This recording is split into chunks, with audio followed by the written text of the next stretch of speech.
네, 오늘 우리 원주 사랑교회 다니면서 여의도로 이사 오신 두 내분 같은데요. 환영합니다. 그리고 우리 양선아 집사님, 환영합니다. 예. 그리고 또 이쪽에 창가에 오랜만에 또 오신 것 같고요. 예.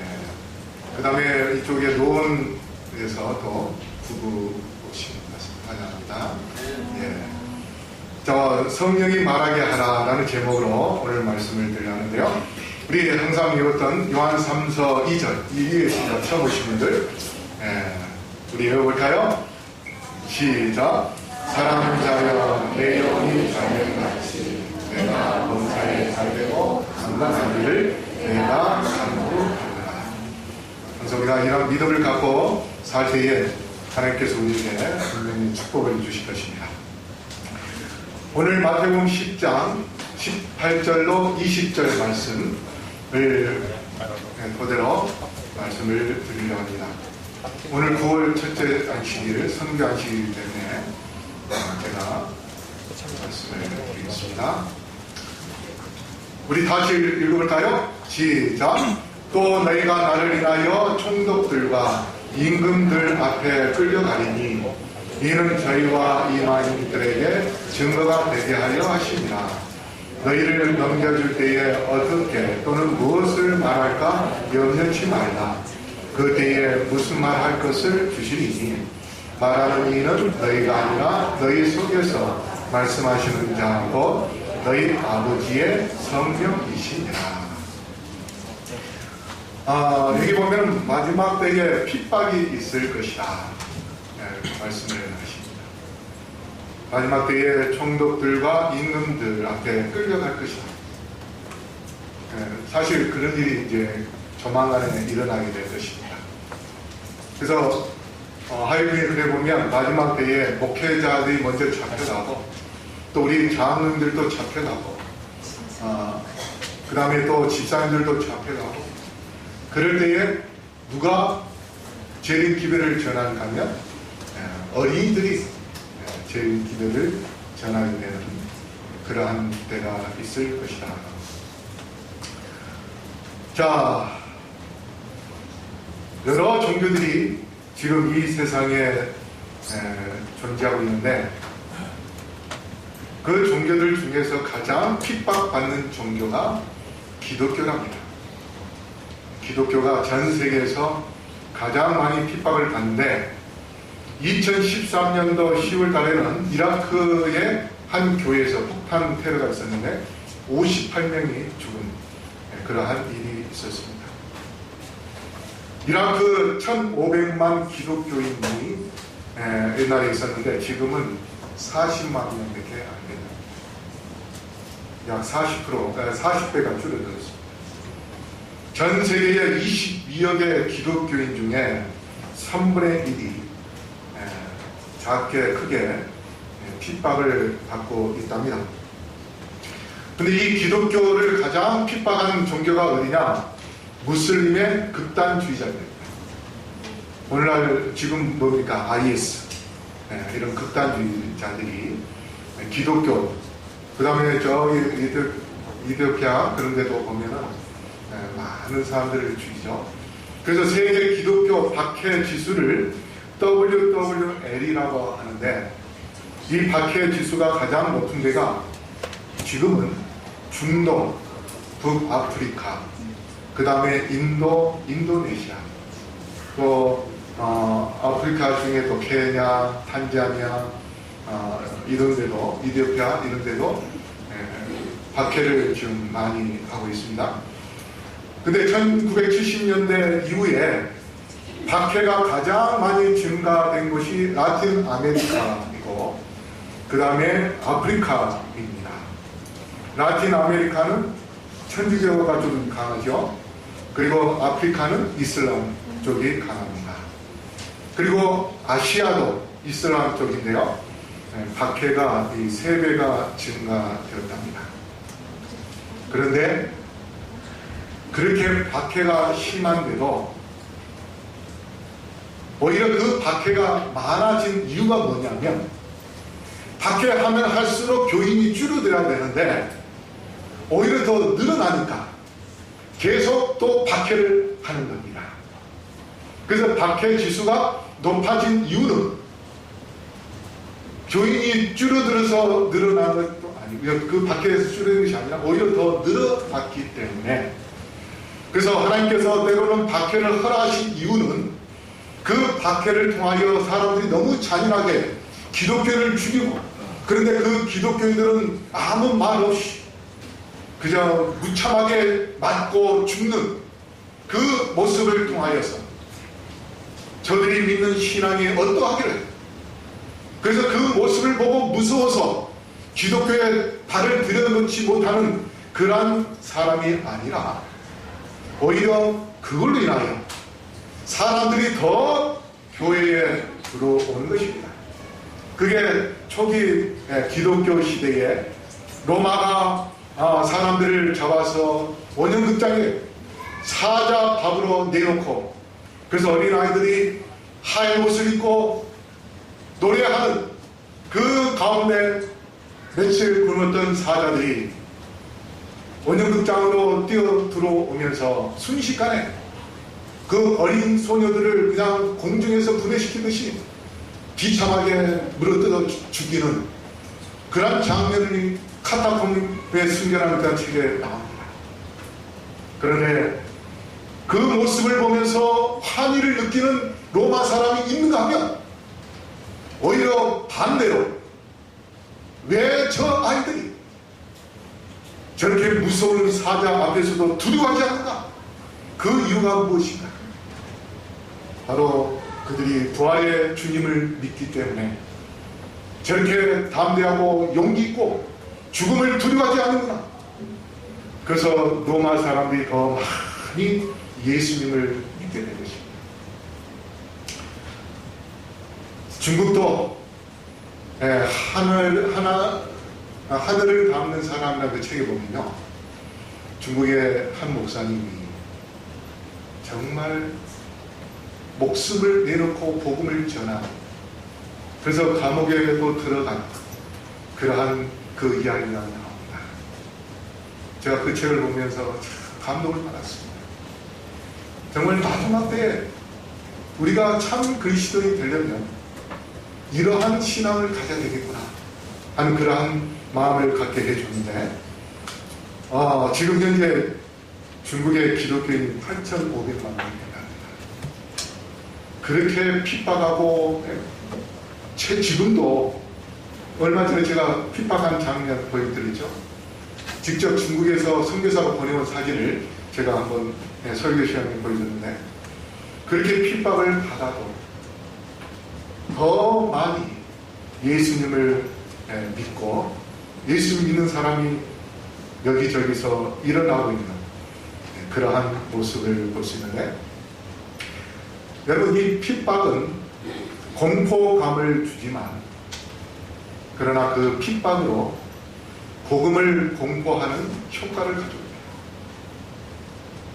유튜브를 통해서 그러한 동영상을 보여줄 때에 사람들이 두려워하지도 하겠지만 오히려 그거를 통하여 더 믿음이 뜨뜻미지근했던 그러한 사람들은 더 강한 믿음을 갖고 하나님의 말씀에 확고하게 서야 되겠다는 그런 마음을, 결심을 하게 만드는 그러한 효과도 가져옵니다. 그래서 하이브인이 이렇게 말씀했습니다. 계시록 1장 10절 말씀에 대한 주석으로, 요한이 받은 핍박은 은혜의 수단이었다. 부활하신 구주의 영광으로 밤모성은 찬란하게 빛난다. 요한은 인간의 모습으로 나타나신 그리스도를 보았다. 그의 손과 발에는 항상 그의 영광이 되는 못자국들이 있었다. 이제 그는 부활하신 그의 주님을 다시 볼 수 있도록 허락되었다. 예수님이 마지막 최후의 만찬의 때 요한의 곁에서 말씀하시고, 요한은 예수님의 심장이 뛰는 그 심장 소리를 들으면서 그리고 십자가에 달려 돌아가신 그 예수님을 마지막 가장 가까이서 봤던 그 요한. 그래서 예수님이 승천하시고 난 다음에 요한은 그 예수님의 따뜻한 심장 소리, 그 다음에 체온을 느꼈고, 그래서 그 따뜻한 예수님을 그리워했던 그 요한. 근데 그가 예수님을 배반하지 않고 끝까지 예수님을 사랑하기 때문에 심지어 전설에 의하면 끓는 가마솥에 들어가서 살아나온, 그래서 밤모섬에 사람이 전혀 살지 않은 무인도에서 바위들이 많이 있는 그 섬에서 그가 핍박을 받으며 있을 때에 예수님께서 다시 요한에게 나타나는 그의 모습을 보여주십니다. 십자가에 못 박혔던 그 못자국을 보여주십니다. 그래서 이 핍박이 정말 예수님께서 당하신 그 십자가의 고난에 비해서는 아무것도 아니라는 것을 다시 한번 느끼게 해주십니다.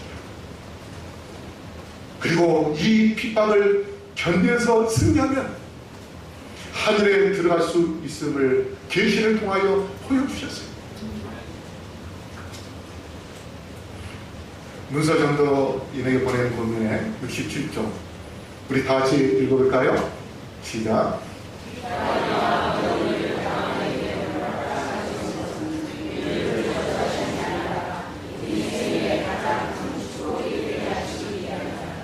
예, 우리 생애 가장 큰 축복이 되기 위하여 핍박을 주셨다 했습니다.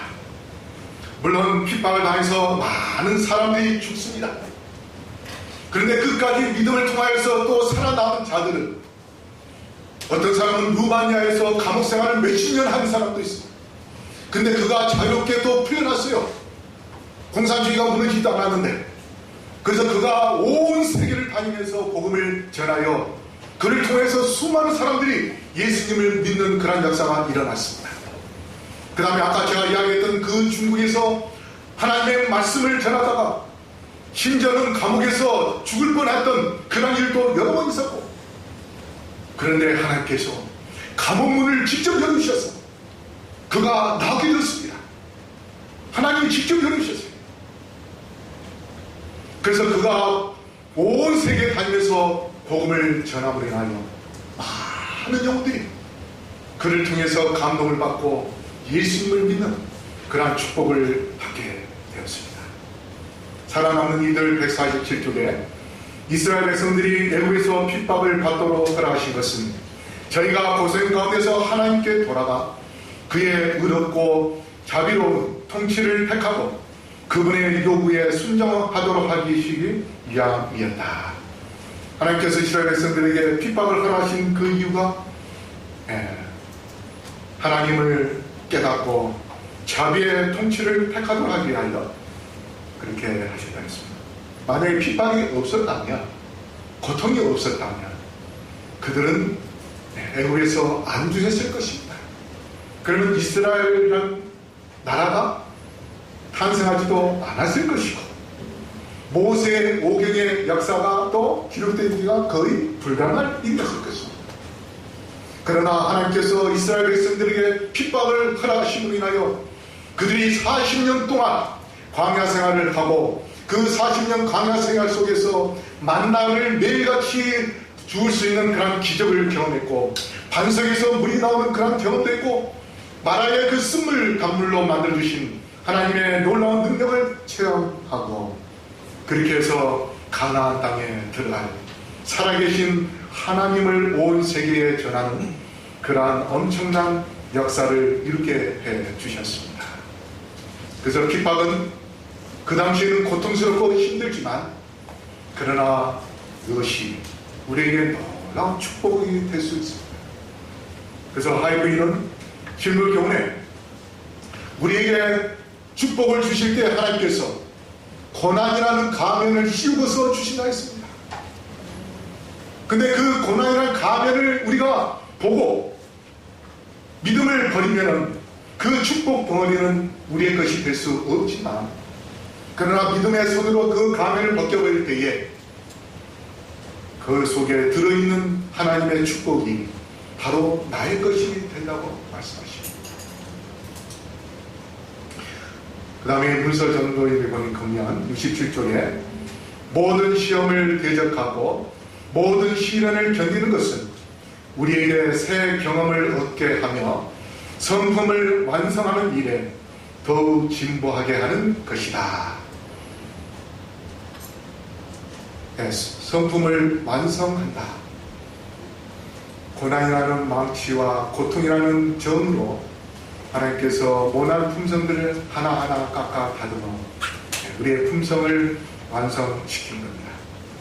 그래서 우리 이제 앞으로 이 세상의 끝이 얼마 남지 않을 때에 마귀는 자기 때가 이제 얼마 남지 않았음을 깨닫기 때문에 여러분 이 전쟁할 때 마지막 순간에는 정말 온갖 것들 다 쏟아붓습니다.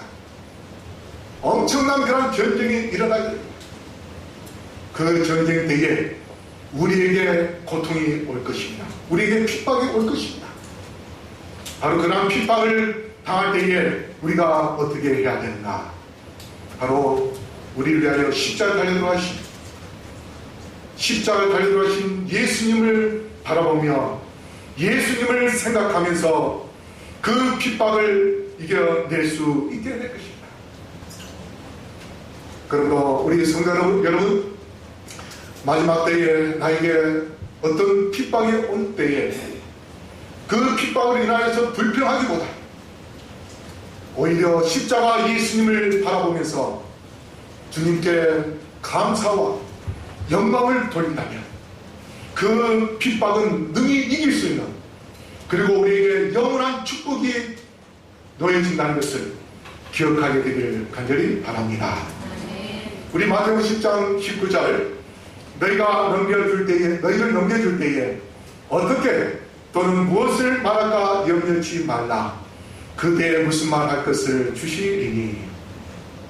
우리가 핍박을 받게 되면 당하겠죠. 또 무서움과 공포도 느낄 수도 있을 것입니다. 그래서 우리가 그것을 극복할 수 있는 방법은 아까도 이야기했듯이 예수님을 생각하는 것입니다. 부활하신 예수님. 그래서 그분에게 부활의 능력이 있음을 우리가 믿을 때에 우리가 이 핍박으로 인해서 죽는다 할지라도, 순교당한다 할지라도 하나님께서 나를 부활시켜 주실 것이라는 그런 믿음을 갖는다면 우리에게 오는 두려움은 다 사라지고 그 믿음을 통해서 오히려 더 영광 가운데 예수님의 재림을 맞이할 그 장면을 생각하면서 우리는 능히 그 핍박을 이겨내는데, 그때 우리에게 이제 여러 가지 왜 예수님을 믿느냐, 또 예수님을 버리라, 이런 스스로 여러 가지 권하면서 예수님을 떠나도록, 예수님을 버리도록 그렇게 할 때도 있을 것입니다. 그럴 때 우리가 무슨 말을 해야 될까? 모세에게 할 말을 가르쳐 주겠다고 하신 하나님께서 우리에게 할 말을 주십니다. 할 말을 주시는 것은 두 가지 때를 우리가 생각할 수 있는데요. 먼저 핍박을 받을 때, 그 다음에 영혼을 구원하고자 할 때, 우리가 전도할 때에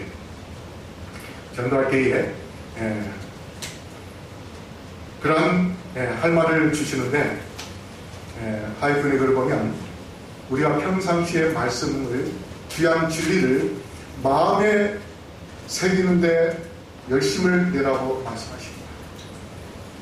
평상시에 하나님의 말씀을 깊이 명상하면서 마음으로 새기면 어떤 영혼을 만날 때에 내가 그 사람에게 뭘 전도할까 그렇게 생각을 하고 막상 가지만 상황이 달라질 때가 있어요.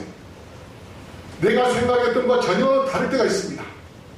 그럴 때에 그 상황에 맞는, 지금 현재 상황에 맞는 그 기회를 그 사람에게 전할 수 있도록 하나님께서 기회를 주십니다. 그래서 마음으로 그 사람에게 전달하면 그 영혼이 마음으로 그것을 깨닫고 예수님을 믿는 그러한 놀라운 역사가 일어나게 되어 있습니다.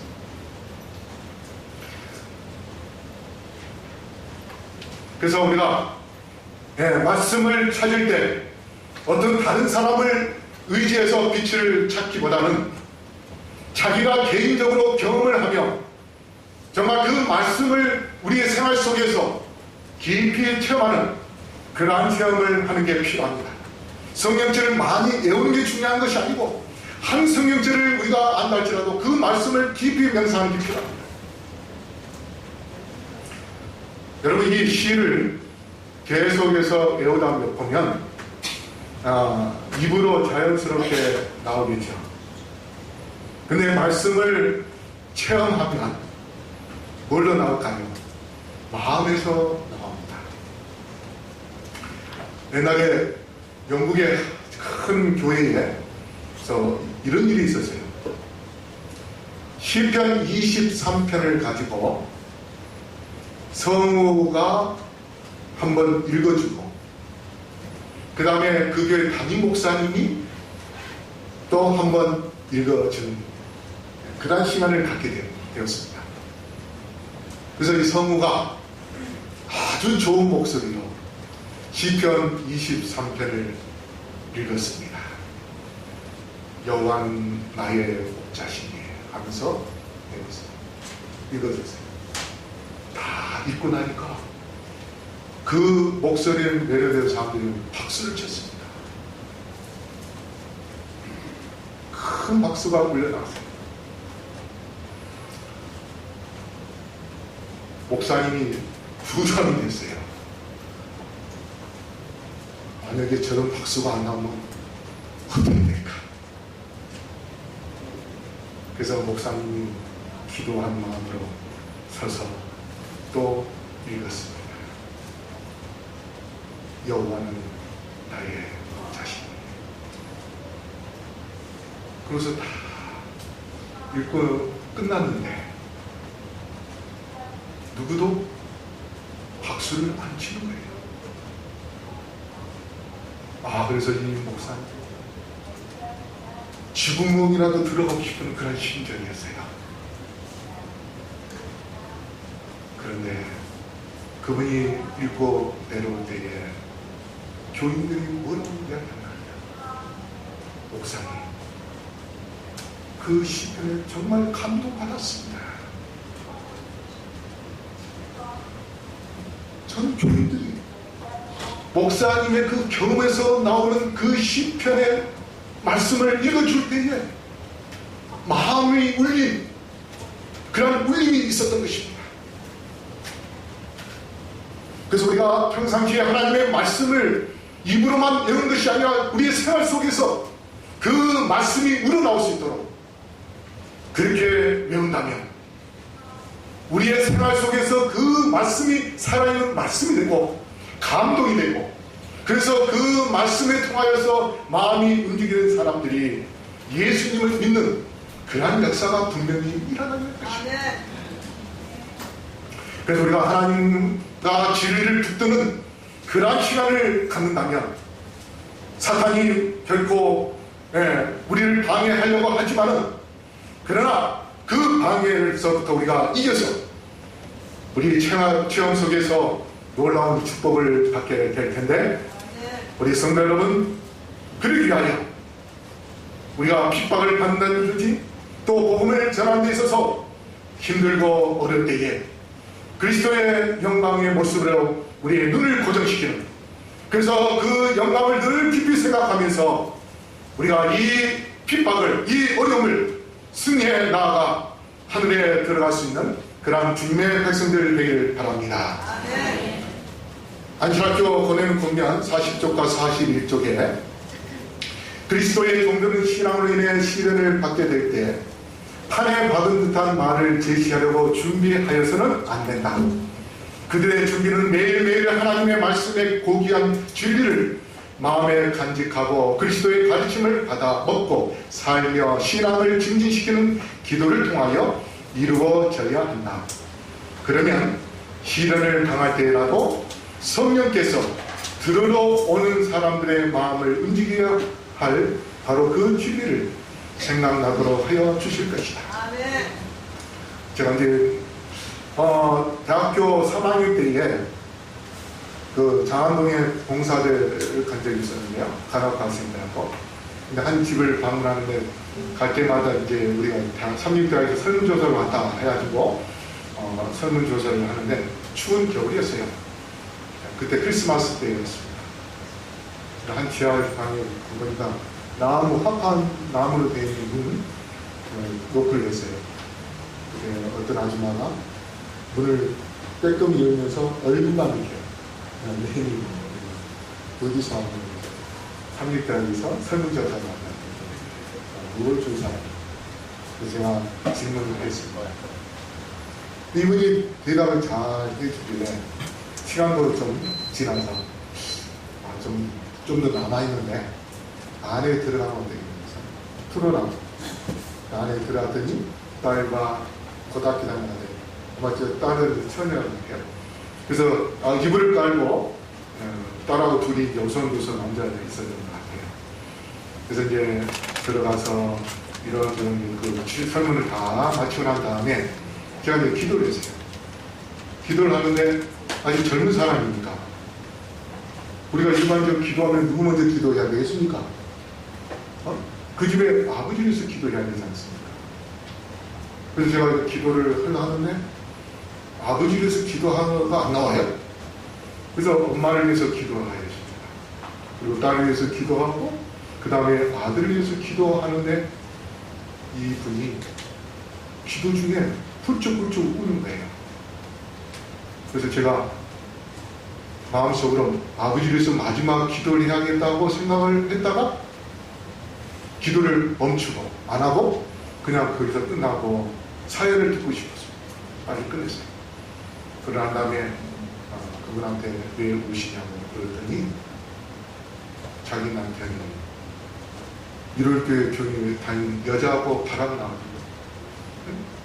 이 교회가 집을 떠나갔다는 거예요. 그 말을 듣고 참 기가 막히네요. 그런데 이제 지금 교회에서 신학생이 와가지고 기도해 주니까 이분이 우는 거예요. 그래서 제가 기도를 해주고 난 다음에 그때가 목요일인가 됐어요. 그래서 여기 전도에 갔는데 안식일 날 오시면 좋겠다. 그때 한 신학생이 15명인가 갔어요.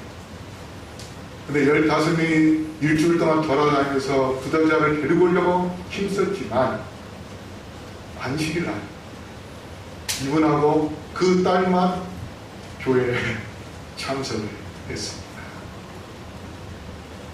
그래서 제가 그걸 느끼면서 그때 그 경험을 통해서 뭘 느끼냐면 우리가 복음을 전하고자 할 때에 성령께서 그때에 맞게 함께 해주시고 지혜를 주신다는 것을 제가 깨닫게 되었습니다. 우리가 복음을 전하러 나아갈 때 분명히 하나님께서 우리에게 할 말을 주십니다. 우리만 보내시지 않습니다. 성령께서 함께 하십니다. 그렇기 때문에 우리가 마지막 때에 성령과 동행하는 시간을 많이 가져야 될 것입니다.